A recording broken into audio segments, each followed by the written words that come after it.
Hello, हाय, नमस्ते। Love infinite tarot channel में आप सभी का स्वागत है।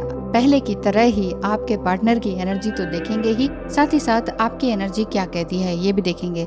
सेपरेशन टाइम पीरियड है, नो कॉन्टैक्ट जोन है, लेकिन फिर भी क्या वो वाकई स्टिल लव्स यू और नॉट? ही और शी कुछ भी हो सकते हैं, डिवाइन फेमिनाइन या मस्कुलाइन कोई भी हो सकते हैं। हो सकता है आपके ये सोलमेट हो जिनके बारे में आप बहुत ज्यादा सोच रहे हैं। तो जिनके भी बारे में आप बहुत ज्यादा सोच रहे हैं, उनकी क्या सोच आपके लिए निकल कर आ रही है ट्विन फ्लेम जर्नी में, साथ ही साथ गाइडेंस क्या है। चलें, आप दोनों की एनर्जी किस तरह की है, कोई कार्मिक रिलेश कार्मिक रिलीज हुआ है कि नहीं ये भी देख लेते हैं। आपके पार्टनर की एनर्जी और आपकी एनर्जी, साथ ही साथ truths unveiled, the revelation of ISS, ancient power mysteries, here the Ratle of ISS playing. यहाँ पर इस तरह की गाइडेंस दिख रही है कि आप अपने दिल की सुने बेसिकली, और साथ ही साथ आपको गॉडेस से गाइडेंस मिल रही है कि आपने कहीं और नहीं जाना है। मूव ऑन करने का अगर आप सोच रहे हैं तो ये चीज़ नहीं दिखाई देती है। आपके पार्टनर बहुत कुछ आपसे कहना चाहते हैं, तो क्या क्या है कहने के लिए, साथ ही साथ आप वाकई वही चीज़ सुनना चाहते हैं कि नहीं, और अगर नहीं भी सुनना चाहते हैं और वो कुछ कह रहे हैं तो बेसिकली आपने घूम फिर के क्या करना है, अपने ही ऊपर काम करना है। क्योंकि कुछ सच्चाई सामने आने को है। वो हो सकता है कुछ सच्चाई अपने पार्टनर की आपने देख ही ली हो और उस चीज़ से आप दुखी हो, व्यथित हो। तो दुखी व्यथित तो नहीं होना है, हो जाता है एक बार दो बार, लेकिन बार बार आपने दुखी व्यथित ही रहना है जीवन भर, ऐसा नहीं है। ठीक है, ये मत सोचिए कि मेरे लिए तो कोई है ही नहीं। सम टाइम नहीं होता है कोई, कई बार ऐसा हो जाता है, लेकिन इट्स ओके। जब आप इस रियलिटी को एक्सेप्ट करते हैं तब जाके कुछ समझ में आता है। Your love, care and presence is something I can't compare और रिप्लेस विद एनीथिंग और एनीवन। आपके पार्टनर यही कह रहे हैं कि हाँ, तुम्हारा प्यार जो है ना वाकई बहुत अच्छा था, मैं किसी और को रिप्लेस नहीं कर सकता हूँ तुमसे। लेकिन आपको लग रहा है कि अगर वो शादी कर चुके हैं या कुछ और है तो वो कार्मिक बंधन होगा। अगर क्योंकि फीलिंग्स तो ट्रू होती है ना, फीलिंग्स ट्रू हैं, लेकिन कर नहीं पा रहे हैं कोई बात या कोई मैसेज नहीं दे पाते हैं या वो एक्शन नहीं ले पाते हैं, तो फिर प्रॉब्लम आ जाती है। मैं तुम्हारी बातें, तुम्हारी अदा, तुम्हारा शर्माना, तुम्हारा हक जताना मिस कर रहा हूँ। फीलिंग डाइंग इनसाइड, अंदर से बहुत ही तकलीफ में हूँ। मैं सभी तरह की एनर्जी हीलिंग ले रहा हूँ, but now I have changed my perspective. हाँ, वो यही कह रहे हैं कि मैंने सब कुछ लिया है, सीखा है, लेकिन अपना पर्सपेक्टिव को भी चेंज किया है, ऐसा उनका दिखाई देता है। अब गिल्ट एनर्जी में तो नहीं हूँ। तो क्या आपने उनको, हो सकता है कि फॉरगिवनेस का आपने कोई एक्सरसाइज किया हो जिस वजह से वो कह रहे हैं कि अब तो गिल्ट एनर्जी में मैं नहीं हूँ। मैं बिल्कुल भी नहीं चाहता कि तुम्हें दूर रखूं।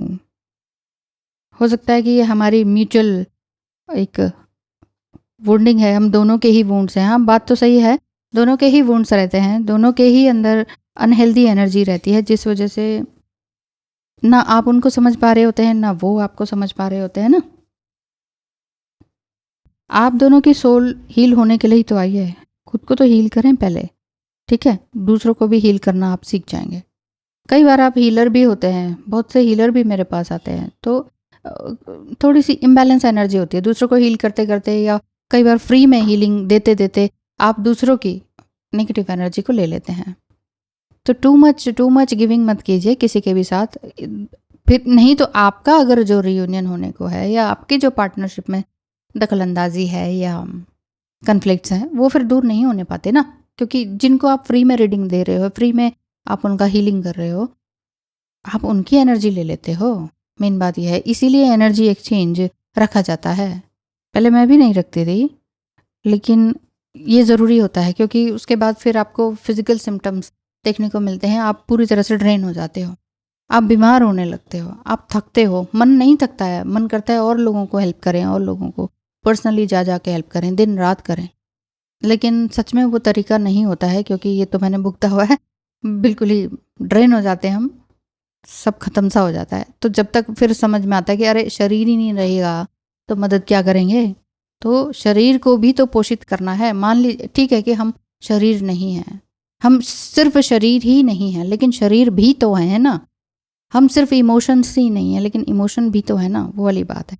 तो क्या कह रहे हैं वो, तुमने अपने लेसन सीख लिए हैं, अब मेरी बारी है। हाँ, तो लेसन तो सीखना ही है, बारी तो आपके पार्टनर की भी आएगी ही आएगी, ऐसे कैसे फ्री में आप थोड़ी ना अवेकन हो जाओगे।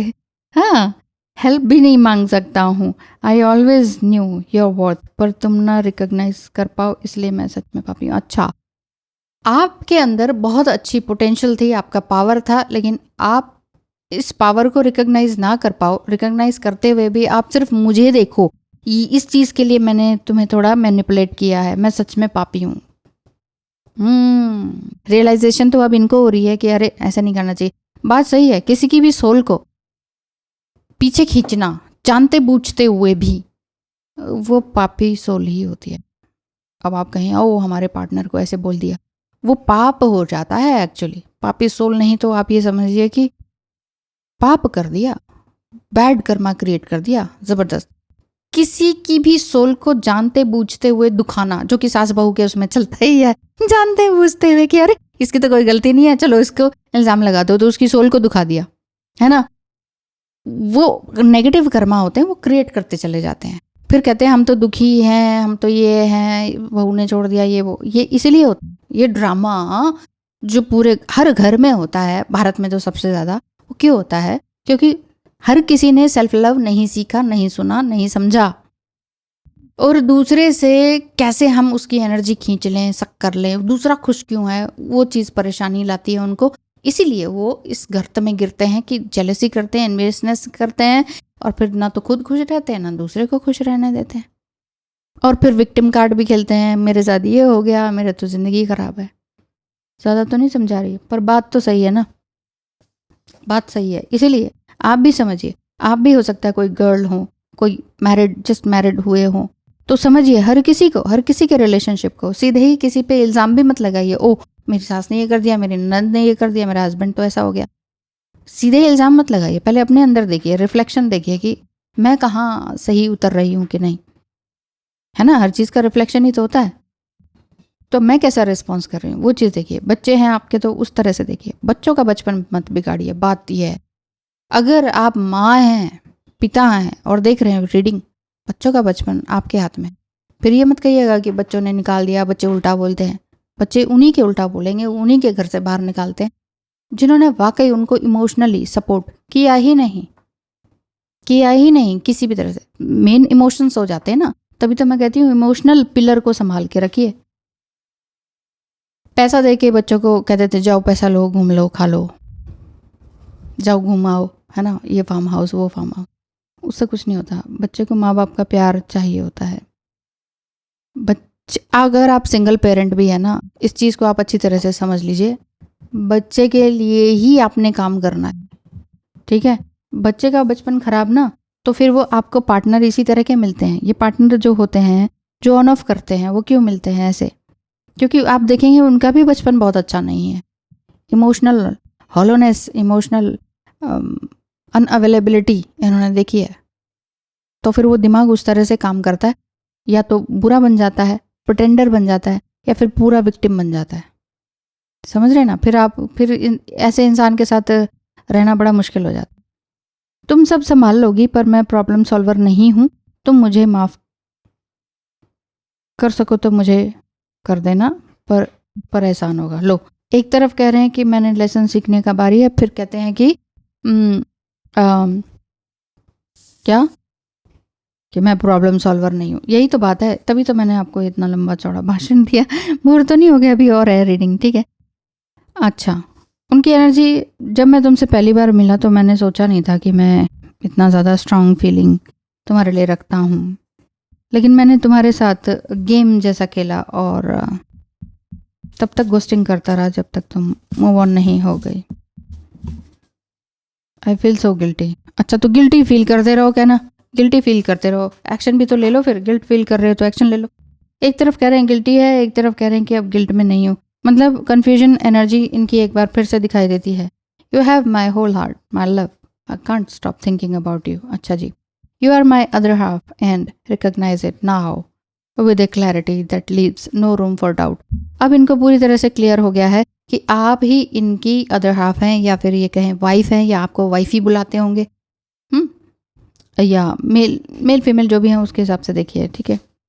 गहरी सोच में जब भी होता हूँ, I have sense your presence, I am reminded of the depth of my feeling for you. तुम्हारे लिए ही सोचता हूँ जब भी कुछ बहुत गहरी सोच में होता हूँ। मैं तुम्हारे बारे में बहुत गलत था, समझा ही नहीं तुम्हारी बातों को, अब रियलाइज़ हो रहा है। अब पछताए हो तो क्या, जब चिड़िया चुग गई खेत, बोल दीजिएगा उनको ये ठीक है, बोल दीजिएगा। आप क्या कहना चाहते हैं उनसे, आपकी एनर्जी क्या है? इतना कुछ तो आपने उनका सुन लिया, आपकी एनर्जी क्या है अभी भी? क्या आप, आपके लिए 2 ही निकालते हो, देखते हैं क्या है आपका। ओह 3। बहुत लंबे समय से हम दोनों के बारे में सब कुछ ठीक होने का प्रे करती रही, कोशिश करती रही कि सब ठीक हो जाए, लेकिन अब ऐसा लगता है वो टाइम भी ठीक नहीं था और तुम भी ठीक नहीं थे। ओह, गुस्सा, गुस्से के साथ थोड़ा दुख भी है। मैं मानती हूँ जब बहुत मुश्किल में थी तब तो मेरी ज़िंदगी में आए थे, एक आस लगाई थी, लेकिन आस जगाकर यूं ही बीच रास्ते में मुंह मोड़कर चले जाओगे, ये सोचा ना था। आस लगा के वो बेदर्दी लेनी ना मोरी खबरिया, जिससे मोहब्बत की जाती है ना, उसकी इज्जत मोहब्बत से ज़्यादा की जाती है, लेकिन तुमने मेरी मोहब्बत, मेरी इज्जत और भरोसा सब खो दिया, ऐसा लगता है।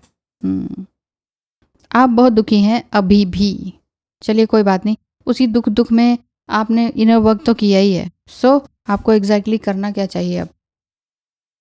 डिवाइन गाइडेंस ऑलरेडी वैसे तो आ ही चुकी है, क्योंकि सच्चाई आपको पता चल ही गई। Asking someone to change is like pruning a tree, neither will ever be same again. Dwell on what you love. जो जिस चीज़ में, जिस काम को करने में आपको पसंद है, प्यार है, ऐसा लगता है बस भाई 24 घंटे यही काम करते रहूँ, मज़ा आ जाएगा, उस काम को करते रहिए। क्योंकि अगर आप सोच रहे हैं कि सामने वाला व्यक्ति बदल जाए, तो बदलेगा नहीं। वो थोड़े टाइम के लिए बदल सकता है, जैसे कि आप ट्री को कोई शेप दे रहे हैं, शेप दे दिया आपने, ठीक है, थोड़े टाइम बाद फिर से तो वो बढ़ेगा ना। आप देखेंगे कहीं पर गोल शेप है, कहीं हार्ट शेप के ट्रीज होते हैं, कहीं पर कई तरह के स्ट्रक्चर्स बने होते हैं ट्रीज में, तो वो बदलते तो है ना। तो वो वही बात है, दूसरे को मत बदलिए, आप खुद को बदलिए, अपने पर्सपेक्टिव को बदल लीजिए, सब सोल्यूशन हो जाएगा। सच बता रही हूँ, करके देखिए। मुश्किल है, लेकिन मुश्किल काम करने के लिए ही तो आप यहाँ आए हुए हैं। क्यों अपने आप को इतना कमज़ोर समझते हो? मुश्किल है, हार मान ली, हार मानने की ज़रूरत नहीं है, दुख तकलीफ झेल ली, वो करने की ज़रूरत नहीं, सब अच्छा होगा। God bless you, all the best.